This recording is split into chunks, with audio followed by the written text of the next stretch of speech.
Welcome to today's deep dive.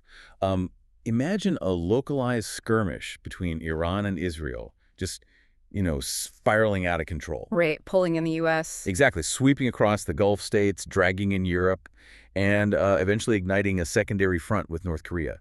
Today we are dissecting a fascinating document that war games this exact hypothetical World War III scenario. And we should be very clear right up front. We're looking at this purely as a geopolitical stress test of global alliances, right? No politics. Right. Absolutely no politics, just strategy. Yeah. Our mission here is to impartially understand what happens to the whole concept of a nation state when the world catches fire. It's a terrifying war game, honestly. But it forces us to examine sovereignty, a concept we hear about constantly but rarely test to its breaking point.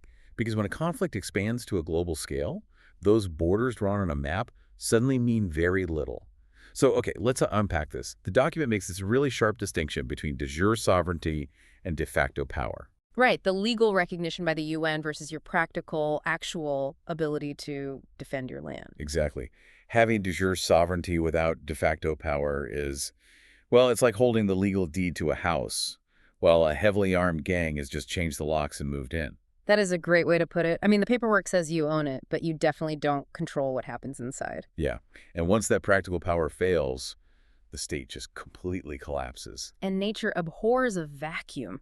That void gets instantly filled by non-state actors, warlords and heavily armed militias. Right. So to prevent that collapse, we see a lot of nations in this war game relying on superpower military bases on their soil. But I actually have to push back on this strategy a bit. Oh, how so? Well, if we look at this from a classic Westphalian perspective, the idea that a sovereign state has absolute control over its own territory, doesn't inviting thousands of foreign troops inside your borders kind of inherently destroy your sovereignty? It definitely complicates it. Right. And aren't these host nations risking massive entrapment? Like, if the U.S. gets pulled into a war with Iran, a Gulf state hosting a U.S. base becomes an instant target. Even if joining the war goes entirely against their own interests. Yeah. But what's fascinating here is that nations actively seek these bases out. Wait, really? They actively want that risk? They do, because they aren't just surrendering sovereignty, they are monetizing it. By hosting a superpower, they collect what the document calls strategic rent. Strategic rent. Okay, what does that actually look like in practice? It means they gain this massive defense deterrent, right, which lets them drastically slash their own domestic military spending. Plus, there's a staggering economic injection. Millions of dollars flowing into local construction, civilian jobs, local vendors. Okay, so they are basically trading a piece of autonomy for a huge security guarantee. Exactly. But what happens to a country in this WWII scenario that absolutely refuses to make that trade? Well, if we connect this to the bigger picture, the document points to Egypt as the prime case study for that alternative. Right, because Egypt is deeply scarred by its history of British colonial occupation.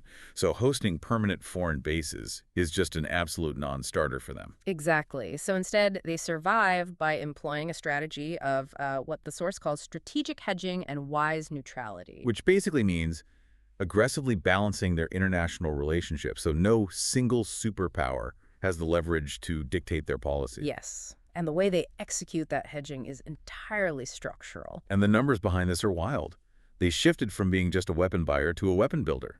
Looking at their 2025 and 2026 budget, they poured 252.8 billion Egyptian pounds into transformational industries. Which is a massive investment. A 154% increase. They are doing this to domesticate their supply chains. So if a global conflict cuts off imports, they can still manufacture their own defense materials. And look at how they structure the assets they do import. They operate this triple threat air force. Oh yeah, deliberately buying fighter jets from multiple competing powers.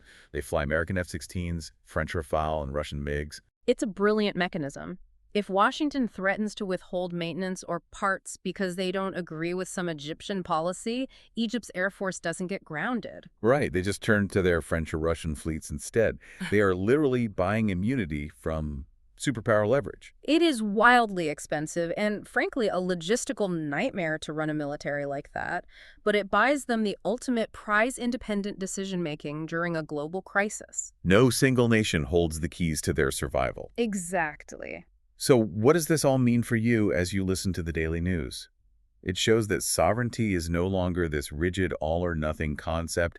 It's a highly tradable asset. Yeah, you either trade autonomy for security rent, or you have to invest heavily to build your own impenetrable, diversified fortress like Egypt. Understanding that framework completely changes the context of the defense budgets and military bases we see in the headlines every single day. It really shifts the entire paradigm. And this raises an important question to leave you with. Oh, let's hear it. If sovereignty is now just a tradable asset exchange for security rent, what happens if a superpower suddenly defaults on its defense guarantee?